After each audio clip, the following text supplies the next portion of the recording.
quero partir dessa última afirmação, dessa memória africana, indígena, europeia, então volta sempre a questão da identidade. Né? Da identidade do americano, da identidade do continente latino-americano. Eu vejo que tem uma série de respostas para essa mistura de matrizes diferentes. A mestiçagem, a lá Gilberto Freire, hibridização com Clean, criolização com Glissant, etc. Mas sempre corre-se o risco de pensar a identidade no prisma da pureza ou do perigo. Né? La pureza ou o peligro? Pureza aí? Peligro. Yeah. Peligro. E também sempre pode reificar os dualismos que tentamos sempre superar. Eu, outro, colônia, metrópole, etc. Eu queria saber qual a sua própria abordagem sobre esses temas e o papel que Frantz Fanon ocupa na arquitetura desse seu pensamento. Bueno, ok. Vamos a empezar por Fanon, después llegamos al otro, ¿no? Es curioso cuando uno piensa a Fanon en relación a lo que hablamos antes del pensamiento latinoamericano, sí, los europeos, descendientes europeos de los 60-70, porque Fanon los condenados a la tierra se tradujo en el 61. Pero pronto empezó a ser desplazado en mi experiencia, donde yo me manejaba, ¿no? Empezó a ser desplazado por el estructuralismo, el postestructuralismo,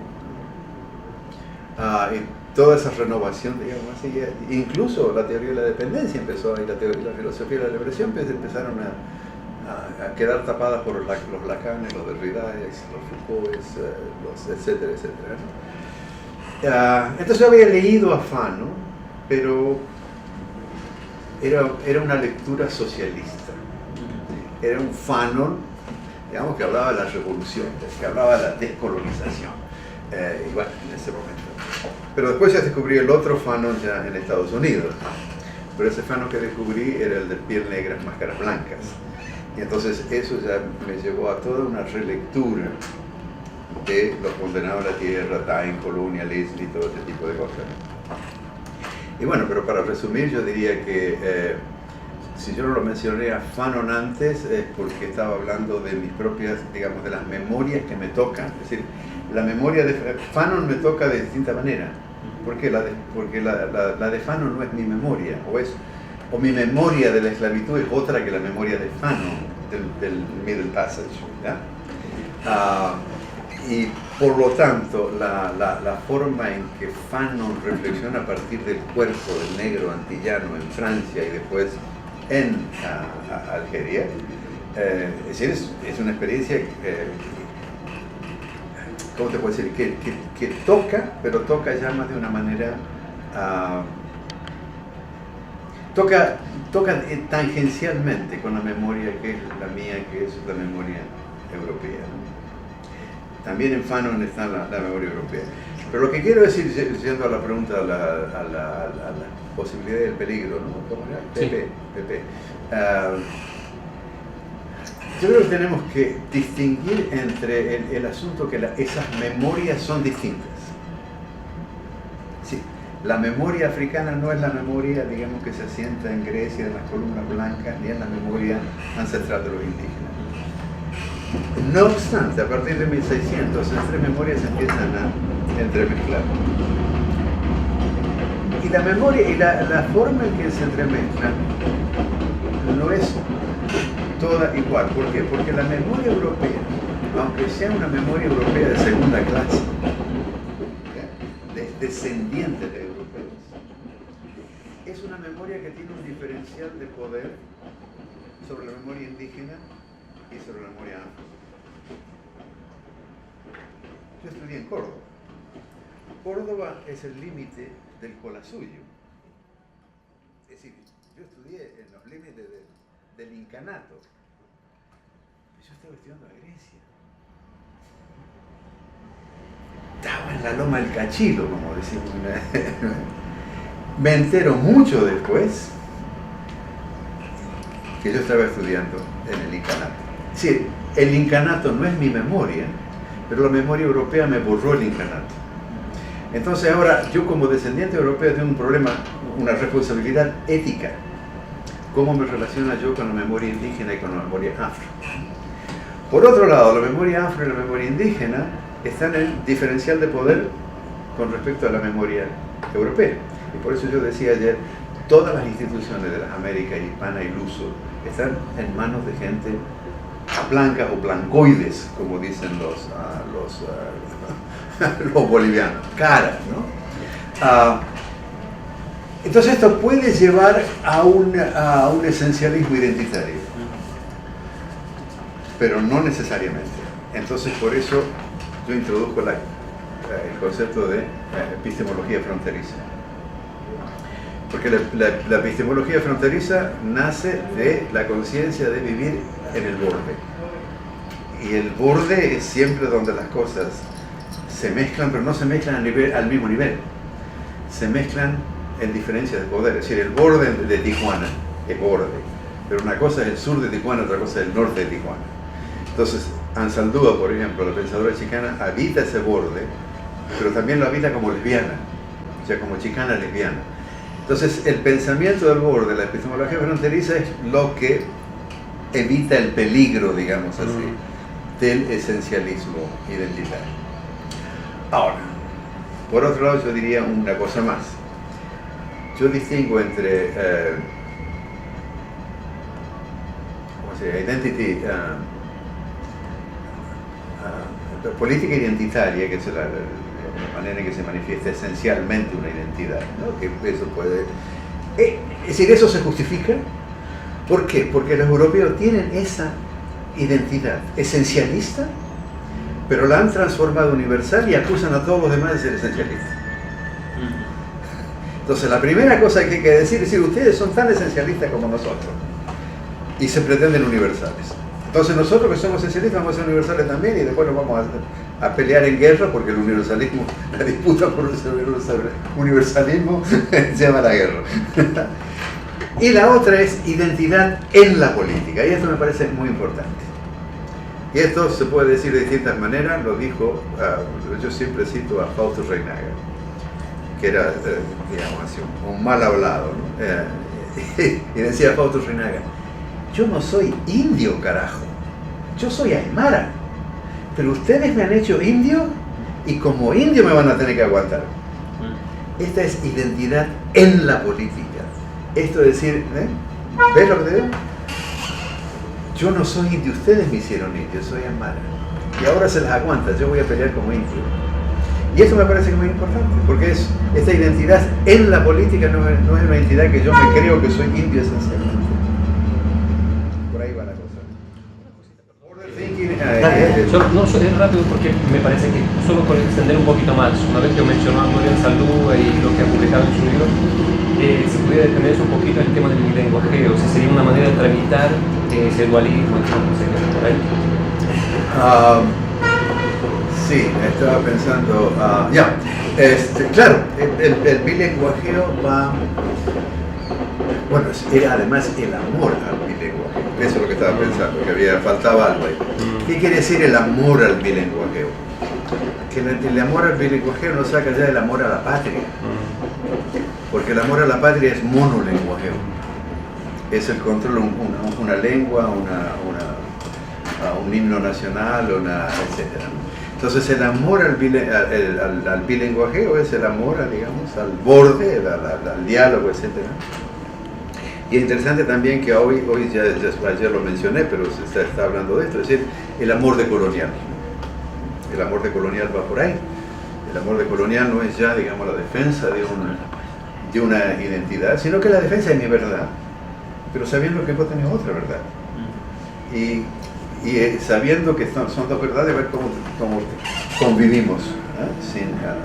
Entonces el amor al bilenguajeo iba por ahí, ya al salir del fundamentalismo, al salir del nacionalismo, todo este tipo de cosas.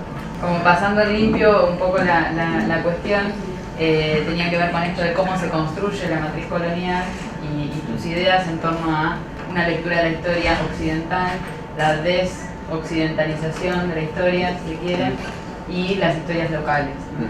Ahora, para meterme un poco más ahí en esas historias locales y en esas como cuestiones actuales de la descolonización, se me ocurría preguntarte qué ejemplo se te ocurre hoy, tal vez mirando Argentina, ahora que la viste, no sé cuánto tiempo estuviste, o tal vez mirando otros países de América Latina, de América, que ya no la llamamos América Latina, la llamamos América en general, Aviala o como sea. ¿Por dónde crees que pasa hoy el ser o la afirmación o la historia occidental todavía en la colonialidad de América? ¿Existe todavía colonialidad? ¿En dónde la ves? Pues un estudiante el año pasado hizo un paper, y un estudiante de Singapur fue a Cambridge y de Cambridge fue a Duke, y ahora estudiante graduado en Duke. Entonces tuve mi seminario, bueno, en fin, en su trabajo yo les pido siempre que escriban una carta, que no que hagan un paper, sino que escriban una carta. Así, ¿por qué escriben una carta? Para que sean ellos, ¿no? O ellas, que expresen las ideas no citando, sino... Entonces tiene una frase ahí, dice: coloniality is not over, it's all over. Y esto, digamos, una serie de experiencias, toda la carta es una serie de experiencias de ella, ¿no? Entonces, ¿dónde veo la colonialidad? En todas partes. Por este mismo debate, perdón, aclaro, por este mismo debate que se había generado recién, de acuerdo al tema de la matriz colonial, que vos decías que no hay que explicarle al que la vive, ¿no? Sino que nosotros, bueno, al final, ¿para qué hacemos este pensamiento, ¿no? ¿Para qué producimos este pensamiento? ¿Sigue habiendo colonialidad? ¿Dónde? ¿Y por qué crees que se debe? Bueno, en fin, empecemos por digamos, vayamos en la economía. Sí, la colonialidad de la economía todavía está montado sobre la retórica del desarrollo, de que tener más, y del consumerismo, y de la tarjeta de crédito, y la financiarización, que hay que defender el capitalismo. Es decir, todo el discurso de la crisis es un ejemplo magistral de la transformación de la retórica de la modernidad que necesita mantener la colonialidad. Entonces vamos viendo esto con Grecia, es decir, de distintas maneras, pero de Grecia, España, etc. Es decir, toda la neoliberalización, el neoliberalismo de los Estados europeos que lleva a la deuda, ¿no? Entonces, la matriz colonial del poder se va rearticulando en la economía, se va rearticulando en la política. Ucrania. Esto es digamos, pero Ucrania es muy interesante, ¿por qué? Porque por un lado, es decir, se va rearticulando la matriz colonial en la política, y se ve ahí claramente el proceso de reoccidentalización que Estados Unidos no quiere, evidentemente, y va a hacer todo lo posible por no perder el control, aunque sea Ucrania esté allá tan lejos de Estados Unidos, y tiene que hacerlo Estados Unidos porque ya la Unión Europea ya no puede defenderse ni siquiera ella, ¿no? Pero lo que está pasando en Ucrania es bien interesante. ¿Por qué? Porque este esfuerzo de reoccidentalización ya no funciona. Y es porque ya no funciona que Putin puede hacer esto. Ahora, ¿qué ocurre? Que lo que está ocurriendo es que la matriz colonial de poder ya no la controla Occidente. No quiere decir que haya desaparecido. Lo que están haciendo China y Rusia están disputando el control de la matriz colonial de poder. Y esta es la desoccidentalización. Esto está ocurriendo también, para darte algunos ejemplos, esto está ocurriendo a otro nivel en los estados del Golfo. Por un lado hay una, digamos, disputa de la matriz colonial de poder. Quiere decir que el concepto no de Estado secular, porque ellos son estados monárquicos, ¿cierto?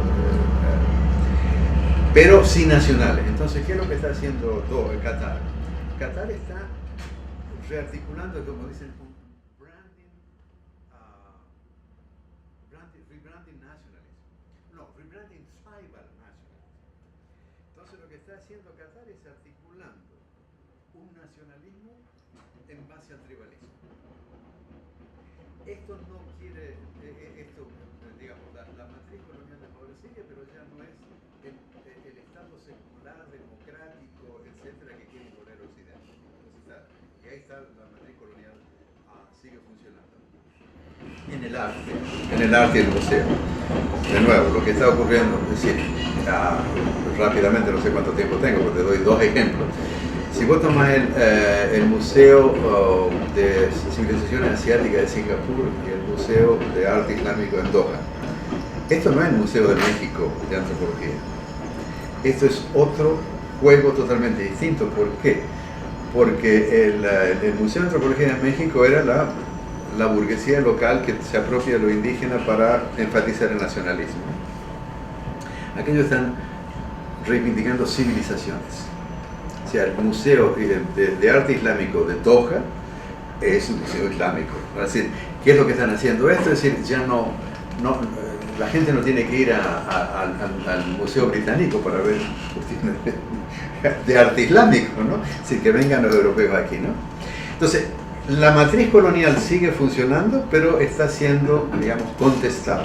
Y esta es la disputa que vamos viendo y que vamos a ver durante varios años. Bueno, el Museo de Singapur es lo mismo. El Museo de Singapur es no un museo de Singapur, sino un museo de civilizaciones asiáticas, ¿no? Etcétera, etcétera, etcétera. Podemos ver en género, sexualidad, etcétera, ¿no?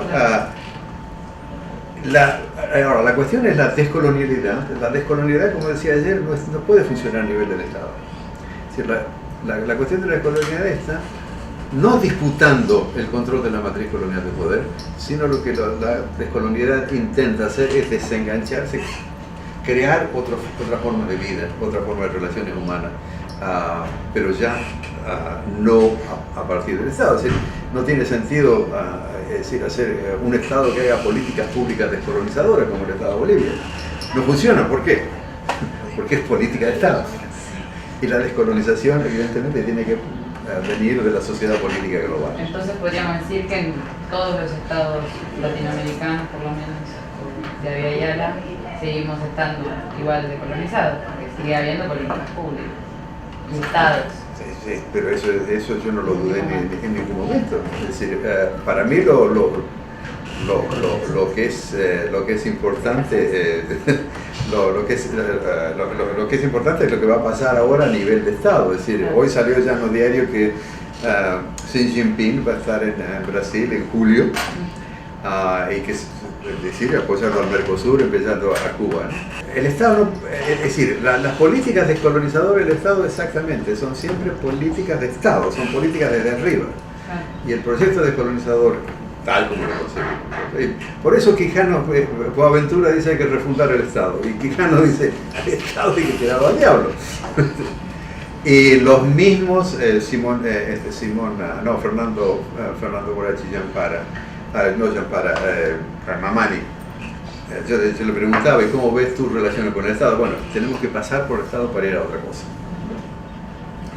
Y entonces Simón es alguien que trabaja entre el CONAMAC y el Estado. Entonces lo que tenemos que pensar son formas de gobernancia, formas de gobierno que van a ser también otras formas de economía.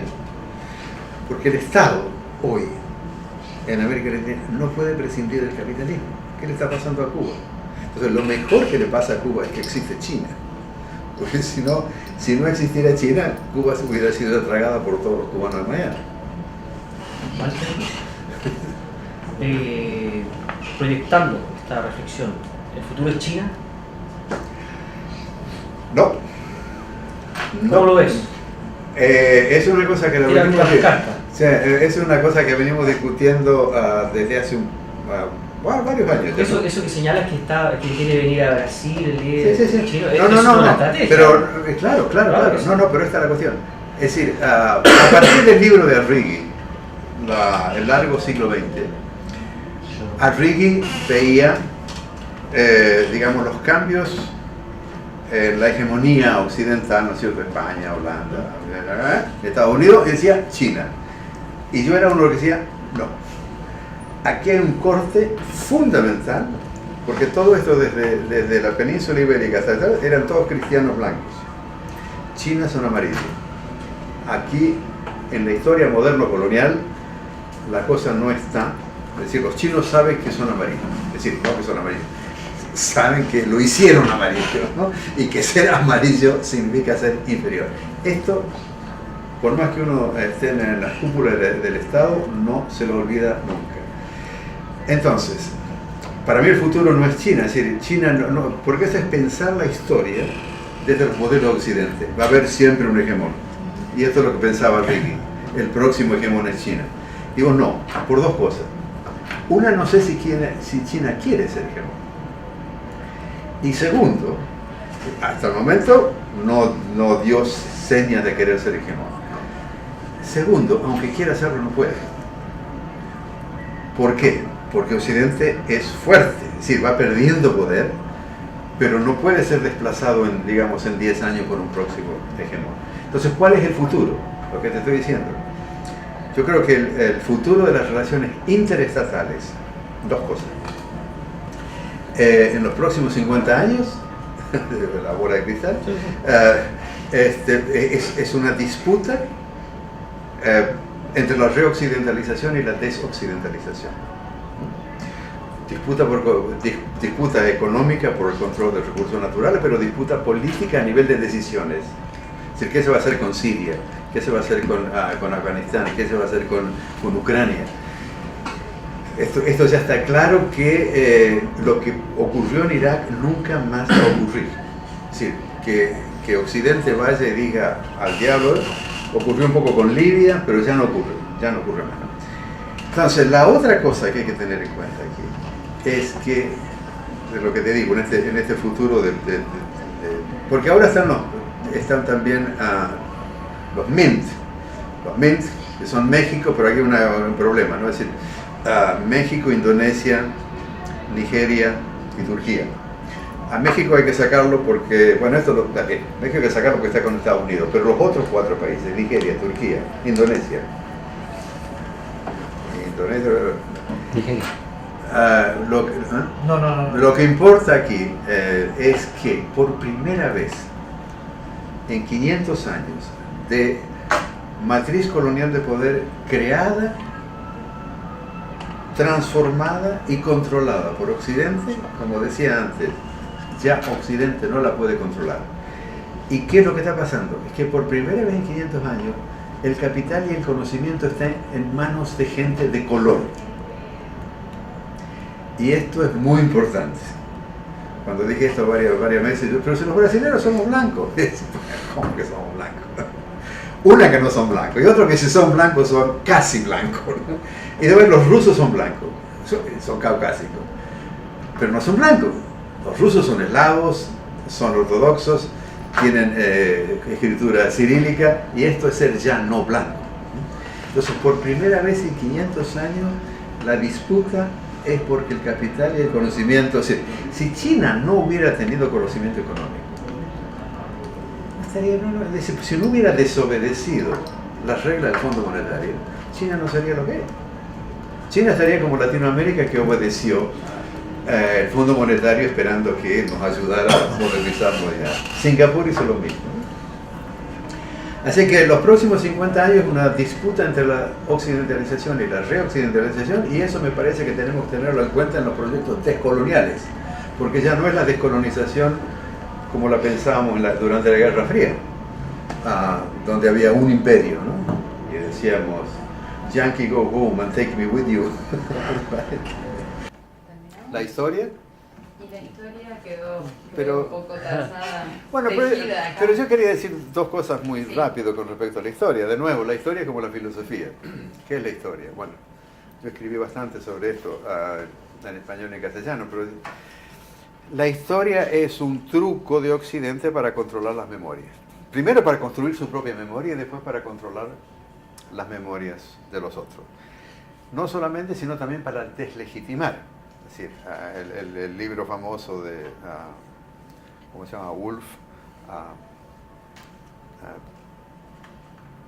¿Cómo se llamaba? Pero era algo así como Gente sin historia. Yo te escribí sobre esto también, sobre es decir, los aztecas no tenían historia, ¿por qué? Porque no tenían escritura alfabética, no tenían locución, como decía las casas. Entonces, sí, pero los aztecas tenían memoria. no solamente tenía memoria oral, sino que está toda la memoria que está trazada en los códices. Es decir, no hay comunidad humana que no tenga memoria. Pero el asunto es que cuando los españoles llegaron y dijeron, esta gente no tiene historia, ellos se autodenominaron para escribir la historia de los otros que no tenían. Entonces, un poco filosofía e historia, hay que decir, bueno, ¿sí? Y lo que importa no es la historia, sino la memoria. Cómo se reconstituye la memoria, cómo la usa, porque la memoria no es una cosa que está allí en el pasado, o sea, aunque esté en museo. La memoria que constantemente que reconstituirla, y esa memoria se reconstituye en los debates del presente. Así que eso es la cuestión de la historia, ¿no? Y también podemos usar el concepto, una vez que sabemos esto, podemos usar el concepto de historia, pero ya en otro sentido, o sea, como lo decía Glissant. Glissant decía, hay historia y literatura con mayúscula, y después hay historia y literatura con minúscula. Pero este es un poco todo el proceso de descolonización del conocimiento.